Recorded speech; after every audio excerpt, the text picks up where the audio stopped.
Baik, assalamualaikum warahmatullahi wabarakatuh. Perkenalkan, nama saya Diantar Diansyah. Saya CGP Angkatan 9 dari Kecamatan Cilber, Kabupaten Cianjur.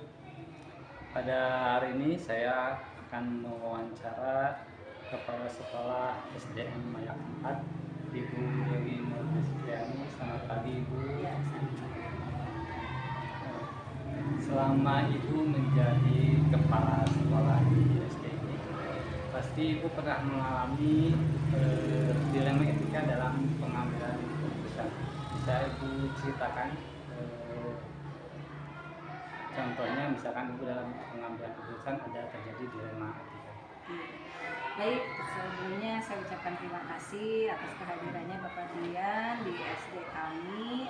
SD kami ini merupakan SD yang cukup dan berada di pinggir jalan umum. Nah, tentu saja tadi permasalahan yang Pak Dian katakan kepada saya sebagai selaku pimpinan, tentu saja dari setiap sekolah dan di sekolah kami pun ada yang namanya tadi itu dilematika. Permasalahan tersebut muncul tentunya itu dari siswa itu sendiri. Hal tersebut dapat saya terima atau dapat saya lihat itu dari permasalahan yang sering kita lakukan bersama guru, ya, diskusi, dan guru mengungkapkan ada permasalahan seperti dilematika tersebut. Nah, akhirnya saya ngobrol bersama guru, melakukan diskusi apa yang harus kita lakukan supaya anak tersebut bisa kita atasi. Nah, hal tersebut tentunya harus ada komunikasi yang lebih lanjut dengan orang tua.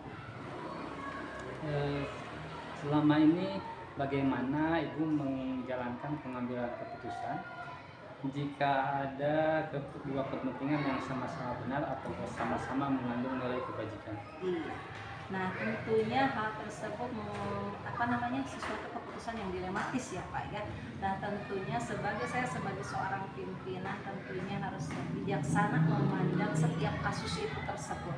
Nah, artinya saya melakukan pendekatan tersendiri dengan anak tersebut, dengan guru kelasnya. Kita melakukan tanya dulu, bermusyawarah, berkomunikasi dulu permasalahan apa yang ada pada anak tersebut. Nah, kemungkinan kita gali ketika permasalahannya sudah dapat, barulah kita melakukan prosedur dengan cara gurujuk atau guru ngajuk-juk ke anak tersebut. Langkah-langkah atau prosedur seperti apa yang biasa Ibu lakukan selama ini? Yang pertama, kita melakukan musyawarah terlebih dahulu, ya. Kita melakukan apa yang menjadi latar belakang anak tersebut mengalami dilematika tersebut. Nah, ketika sedang melakukan pendekatan dengan anak tersebut, kita melaksanakan ngobrol secara rinci dengan anak. Kita dapat menggali permasalahan apa sih yang anak itu ketika bisa melakukan hal tidak bisa masuk sekolah. Misalnya, oh ternyata anak tersebut dilematis, mempunyai kebutuhan yang sama-sama. Mungkin saja ketika saya bertanya kepada anak tersebut dengan guru didampingi dengan wali kelasnya, oh anak tersebut mempunyai kebutuhan dan orang tuanya tidak ada. Nah, hal tersebut kita diskusikan dan kita komunikasikan dengan orang tuanya. Nah, seperti itu prosedurnya, Pak. Tentu dalam hal pengambilan keputusan tersebut Ibu pasti pernah mengalami tantangan-tantangan. Bisa Ibu ceritakan tantangan seperti apa? Betul sekali. Tantangan itu dalam setiap permasalahan pasti selalu ada. Nah, tantangan yang saya hadapi mungkin yang pertama kurangnya kesadaran, Pak.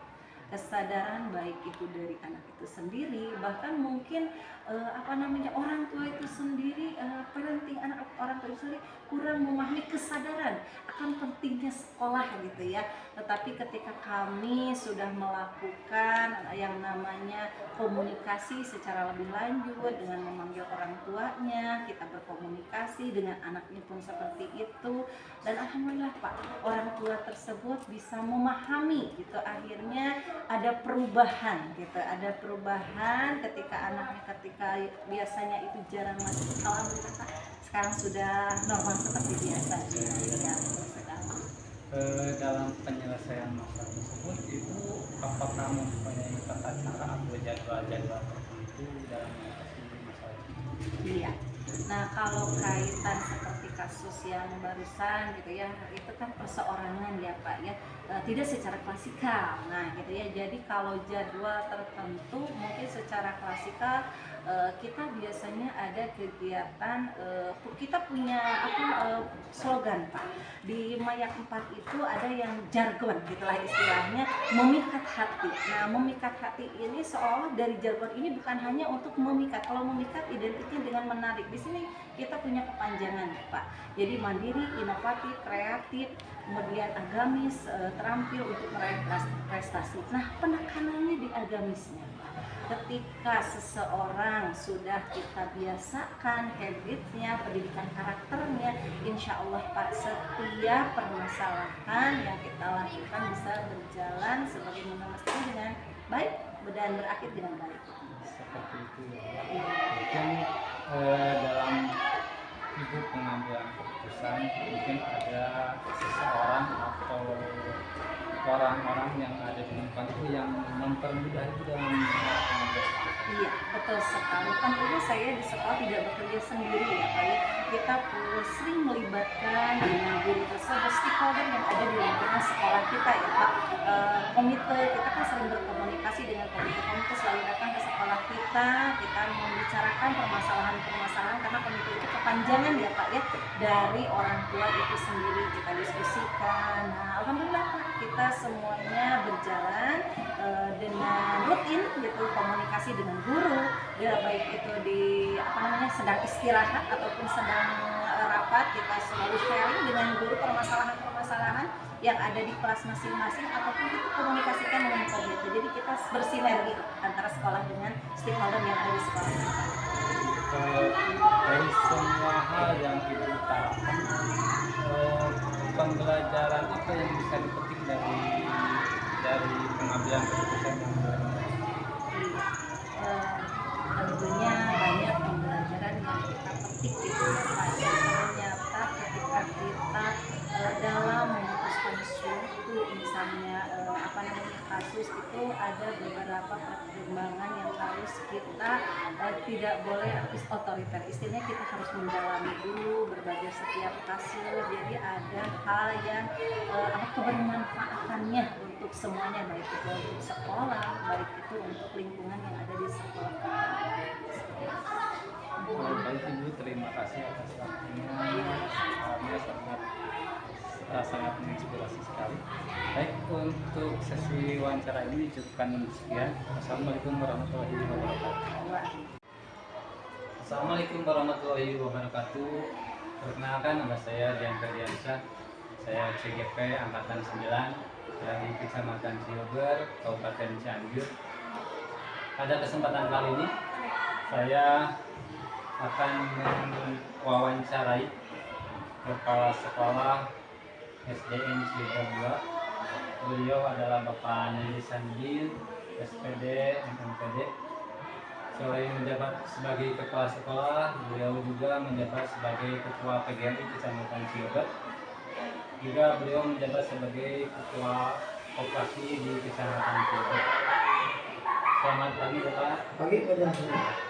Dari beberapa jabatan yang saya sebutkan tadi, Bapak sebagai pimpinan pasti pernah mengalami adanya suatu pengambilan keputusan yang ada dilema etikanya, yang mana kedua-duanya bisa benar ya.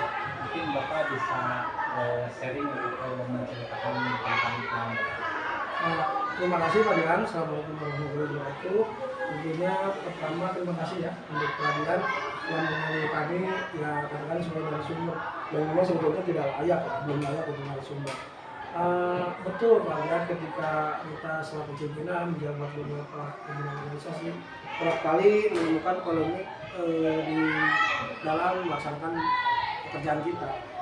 Tapi karena mungkin ini di sekolah ya, poin yang akan kita ambil terkait juga dengan PR kita dari hasil akreditasi, juga PR kita di PMM, kita menyoroti ke poin bullying dan perundungan di sekolah ini. Karena memang kita ketahui ketika di sekolah SD, sekolah dasar itu tidak ada guru BK. Itu poin yang mungkin yang akan kita munculkan kaitan dengan dilema yang terjadi sendiri ya kerap sekali kan yang namanya perundungan, itu ada yang sifatnya verbal. Nah ini yang selalu jadi polemik itu yang verbal. Nah, ada kalanya ketika anak dengan anak, teman dengan teman, kelas dengan adik kelas itu saling ejek dengan orang tua. Tetapi yang polemik itu mungkin menjadi polemik ketika nama, salah satu saya menemukan nama Andri Maulana di sini. Andri Maulana, Muhammad Andri Maulana. Tetapi oleh temannya itu selalu, karena mungkin ada latar belakang orang tuanya hidup di pesantren, dan selalu menggirokan Palestina. Ya, si Andri Maulana itu disebutnya itu landasannya si Abu Somad. Nah, muncul, makanya itu poinnya mungkin polemik ya, dilema juga ketika Abu Somad itu seorang kiai yang unggul, kiai yang berkenal, ya, pemotivasi yang bagus, itu jadi motivasi untuk si Andri Maulana. Tapi kan nama aslinya Muhammad Andri Maulana, itu mungkin lah yang terjadi lah, yang bisa dimunculkan. Jadi selama ini bagaimana Bapak menjalankan pengambilan keputusan di sekolah, terutama untuk kasus-kasus di mana ada dua kepentingan yang sama-sama benar atau sama-sama mengandung nilai kebajikan?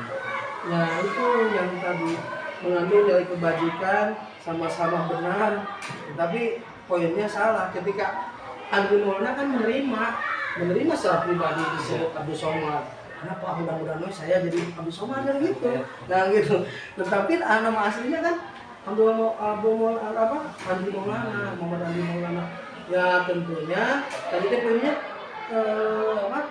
yang dilakukan gitu kan?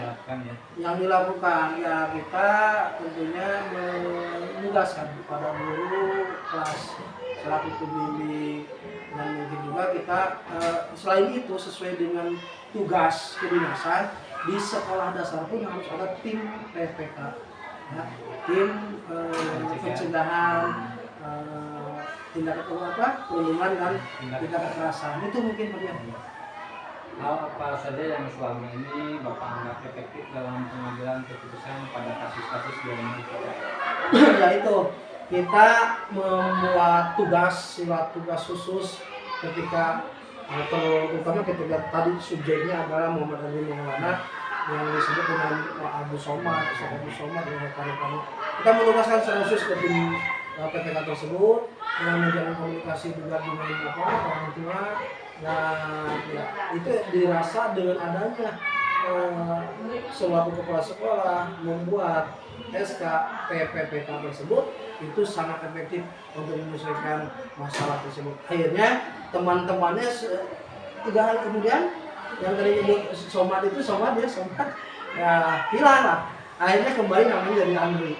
Tetapi dalam hati si Muhammad Andri Maulana tersemang bahwa saya harus jadi Abu Somad. Setidaknya yang jadi Abu Somad itu mungkin, makanya dengan adanya PPK itu sangat efektif. Terus apa saja yang selama ini merupakan tantangan dalam pengambilan keputusan pada kasus-kasus di rumah kita? Ya, ini kita setiap kali menemukan tantangan itu terkait dengan ketidaksediaan orang tua. Ada kalanya kan penyelesaian masalah tersebut tidak akan selesai secara otomatis oleh wali kelas, oleh tim PPK. Kita jelas juga melibatkan stakeholder yang ada, terutama kaitan dengan nilai tersebut. Kita melalui orang tua itu ada kalanya mangkir ketika kita panggil. Jadi ya itu menurut kami itu satu tantangan ketika kaitan dengan hal penyelesaian permasalahan tadi, baik itu berupa pengayaan, peminat bakat siswa. Kita ingin diskusi dengan orang tua itu pada kalanya ketika kita panggil misalnya tidak datang itu, padahal kan tugas itu bukan hanya semata guru kan, orang tua sendiri. Itu mungkin permasalahan yang timbul, yang selalu timbul atau ditemukan di sekolah kami. Dari kasus tersebut Pak, itu apakah Bapak punya jadwal tertentu dalam menyelesaikan kasus tersebut? Apa bisa diselesaikan secara langsung di tempat atau di tempat lainnya? Begini, kaitan dengan penyelesaian tadi tergantung situasi dan kondisi. ketika satu masalah kaitan dengan dari perlindungan tersebut selesai dengan anak di waktu itu juga dieksekusi oleh wali kelas, selesai berikan pembinaan terlebih dahulu. Tetapi ketika berdampak tadi kita melaksanakan gurujung, melaksanakan kunjungan ke orang tua. Apalagi ketika orang tua, jadi ini tidak selesai di masalah di sekolah, tidak selesai. Tim PPK sudah melaksanakan pembinaannya, bahkan dihadiri oleh kami selaku kepala sekolah. Ini teh can beres kene, berarti masih kene sebutan dan gitu, masih mengolok nama soman tadi kan gitu. Nah ini mungkin harus diselesaikan dengan orang tua. Orang tua kita jadwalkan tidak hadir. Nah itu tergantung situasinya. Kita perwakilan guru bahkan pernah dengan kepala sekolah ke rumah orang tua. Jadi tergantung situasi dan kondisi. Adakah sasaran atau faktor-faktor yang selama ini mempermudah atau membantu Bapak dalam menyelesaikan masalah? Ya, yang jelas dalam permasalahan tersebut faktor utama yaitu kita garis penyelesaiannya itu di tim PPK terlebih dahulu. Tapi ketika muncul permasalahan sempat juga kita memang ada permasalahan yang di luar konteks Bu Somad tadi ya, yang melibatkan sampai kekerasan. Nah, ada kalanya yang membantu itu stakeholder yang ada kita komunikasi dengan komite. Dengan komite sekolah, kita komunikasi juga dengan komunikasi tempat. Ya, ini Pak RT ya, Pak RT kilo kan gitu seperti itu. Mungkin dengan desa kebetulan juga kan secara hierarki, secara batinnya kepala desa Ciaur ini istrinya di sini, ngajar di sini, bagian dari tim PPK juga. Nah, ada kali misalnya dengan beliau. Atau juga kita komunikasi yang di atasnya tatarannya menjalin juga MOU dengan aparat hukum, dengan Pak Camat ya. Tapi itu belum pernah terjadi, belum pernah. Dari semua hal yang Bapak sampaikan, pembelajaran apa yang Bapak petik dari pengalaman dalam pengambilan keputusan di dalam itu? Ini Pak Dian, kebetulan nih secara curhat saja. Keberadaan saya di sini kepala sekolah betul-betul ada di tengah Pak Dian. Ada di tengahnya poinnya karena memang rekan-rekan ASN itu usianya sudah di atas saya. Sementara rekan-rekan yang notabene masih honorer, yang masih P3K ada yang di bawah. Jadi kadang-kadang dilema. Tetapi dalam hal ini poin kepala sekolah harus berani melakukan pemberdayaan. Artinya pemberdayaan itu bukan hanya menyuruh, tapi terlibat langsung, tapi dikuatkan dengan surat tugas. Nah itu yang intinya juga dijalin komunikasi terlebih dahulu. Komunikasi Pak, punten Bapak, jadi ketua tim PPK ya di sekolah. Nah itu yang selalu dilakukan. Jadi ada poin pembelajaran yang utama dalam penyelesaian masalah-masalah di sekolah dalam hal apapun. Karena memang poinnya saya di tengah Pak ya. Harus kami penting. Ada yang hanya 2 tahun lagi gitu di sini. Jadi ada yang 6 bulan lagi ya gitu. Jadi betul-betul harus hati-hati. Tetapi poinnya adalah komunikasi, koordinasi. Itu mungkin komunikasi dan koordinasi yang ya poin penting dalam melakukan hubungan di sekolah. Baik Pak, terima kasih atas waktunya.